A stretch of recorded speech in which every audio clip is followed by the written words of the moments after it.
Hello and welcome to the new channel. Continuing our journey through the Aosta Valley, today we'll first enjoy the history and architecture of the Borgo di Bard, and then be amazed by the power of nature at the Isollaz waterfall. And if you like our video, do not forget to like it, subscribe and activate notifications so that you know when we upload a new video.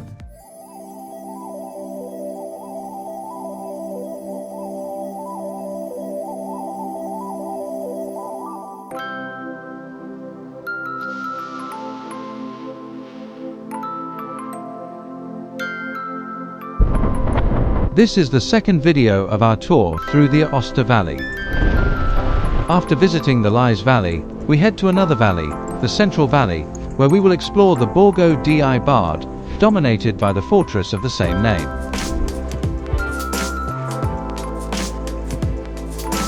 Bard is the smallest municipality in Italy, with just over 100 inhabitants, but its strategic position has always made this little village an important commercial and military hub.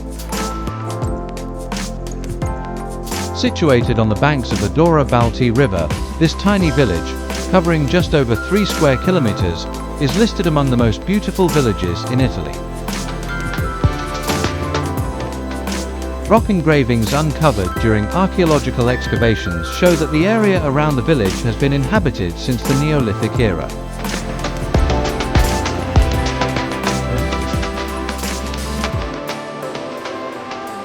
A typical crossroads village, born along a Roman road, Bard retains an almost intact medieval layout.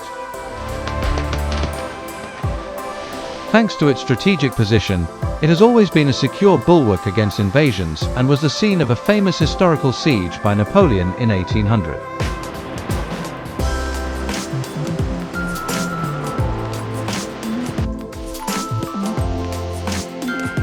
The historic centre runs along the main street, beneath which still flows part of the ancient Furiana canal, built by the Romans and still in use today.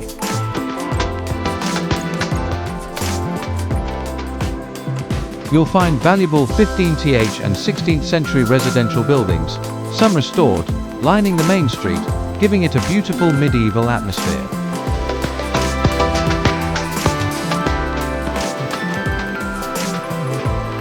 On our walk, we'll come across houses such as Casa Challant, located in the central square, built at the end of the 15th century.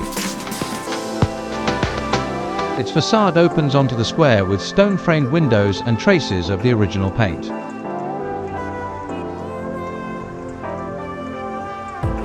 There's Casa Nicole, partly built above the western gateway into the village.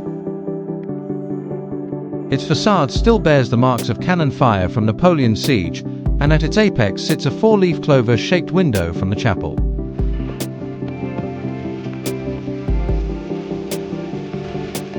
Then Casa Ciucca, drunken house in Italian, so nicknamed for its apparent instability, which preserves valuable structural elements dating back to the 16th century.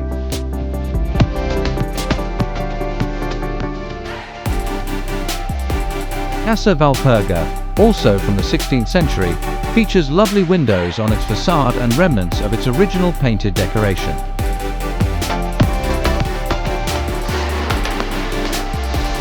Casa Urbano, once home to the old mill, displays the Savoy coat of arms beside its entrance arch.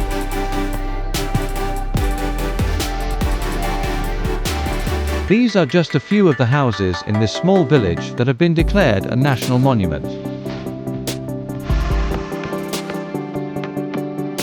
Before we know it, we reach the end of the street and arrive at the square where the town hall stands, overlooked by the Church of the Assumption. Although the current building dates from the 19th century, historical records tell us that a parish in Bard existed as early as 1176. Next to the church is a charming Romanesque bell tower.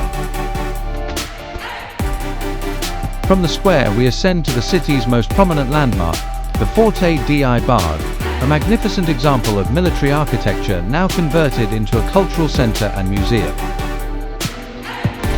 You can reach it either on foot via the pedestrian path or by panoramic elevators, which offer wonderful views of the village and surrounding valley. Its origins date back to the 6th century. In the 13th century, it passed into the hands of the House of Savoy and became famous for Napoleon's siege, who took 2 weeks to conquer this bastion after overcoming the strong resistance of its 400 Austrian soldiers. Napoleon ordered the fort's dismantling to prevent any future threats. It was rebuilt in the 19th century and used as a penal colony and then as an arms depot until it was acquired by the Aosta Valley region in 1990, completely renovated in 2006, and opened to the public. And here we end our visit to this lovely village before heading to one of the natural wonders of the Aosta Valley, the spectacular Isollaz waterfall in the nearby Ayas, or Champaluk, Valley.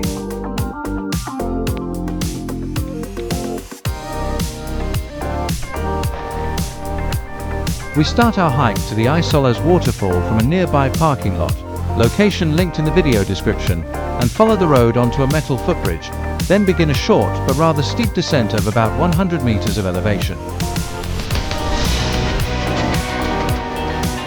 It's a short but winding path, roughly 20 minutes long, alternating between dirt trail and stone steps. We recommend sturdy trekking shoes, especially if it's rained and the ground is wet and slippery, as it was for us.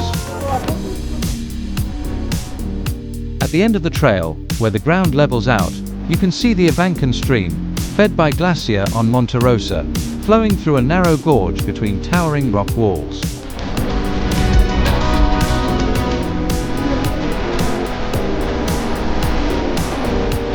Along its course, the stream drops about 50 meters, forming the impressive Isollaz waterfall, one of the most beautiful in the Aosta Valley. The roar and spray grow stronger as you approach, creating a fine mist, so waterproof clothing is advisable.